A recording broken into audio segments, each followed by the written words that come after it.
নবীনগর গ্রাম পঞ্চায়েত এলাকায় বিনা প্রতিদ্বন্দ্বিতায় জয়ী ভারতীয় জনতা পার্টির মনোনীত প্রার্থীদের নিয়ে এক জন আশীর্বাদ যাত্রার মাধ্যমে বলিষ্ঠ গ্রাম নির্মাণে এলাকার সম্মানীয় জনতাদের সম্বোধন করা হয়। এক র্যালির মধ্যে দিয়ে শনিবার সকাল 8:30 থেকে শুরু করে দুপুর 12টা পর্যন্ত চলে উক্ত এই জন আশীর্বাদ যাত্রা। জানা যায় 8 আগস্ট ত্রিপুরা রাজ্যের ত্রিস্তর পঞ্চায়েত নির্বাচন এবং 12 আগস্ট ভোট গণনা, কিন্তু তার পূর্বেই নবীনগর গ্রাম পঞ্চায়েত এলাকায় বিনা প্রতিদ্বন্দ্বিতায় জয়ী ভারতীয় জনতা পার্টির মনোনীত প্রার্থীরা। এই দিনের এই জন আশীর্বাদ যাত্রায় উপস্থিত ছিলেন এলাকার বিধায়ক সুশান্ত দেব সহ নবীনগর গ্রাম পঞ্চায়েত এলাকায় বিনা প্রতিদ্বন্দ্বিতায় জয়ী নবীনগর গ্রাম পঞ্চায়েতের বিজেপি মনোনীত প্রার্থীরা।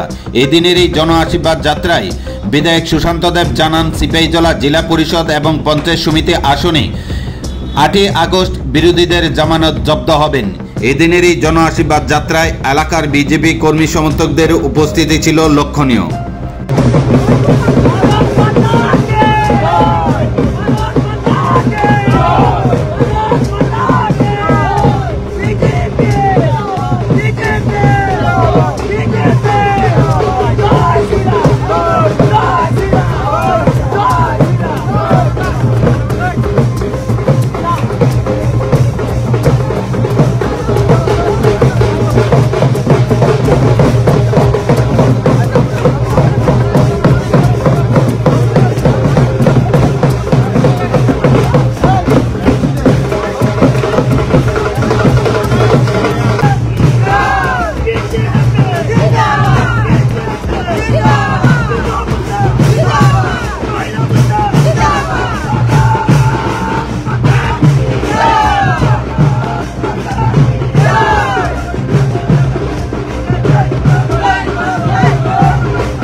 সেই নির্বাচনকে সামনে রেখে আমাদের যারা বিনা প্রতিদ্বন্দ্বিতা আছে তাদেরকে নিয়ে আশীর্বাদ গ্রহণ করার জন্য এবং জেলা পরিষদের যেখানে নির্বাচন হবে সেই প্রার্থীর জন্য ভোট দেওয়ার জন্য নবীনগর এলাকাতে অভিনন্দন জানাই।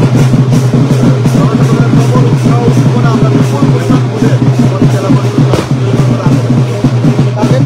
কতটা 100% যারা বিরোধীরা আছে তাদের জামানত বাজেয়াপ্ত। কিরকম মনে হয় বিরোধীদের জামানত স্তব্ধ হবে? জামানত বাজেয়াপ্ত।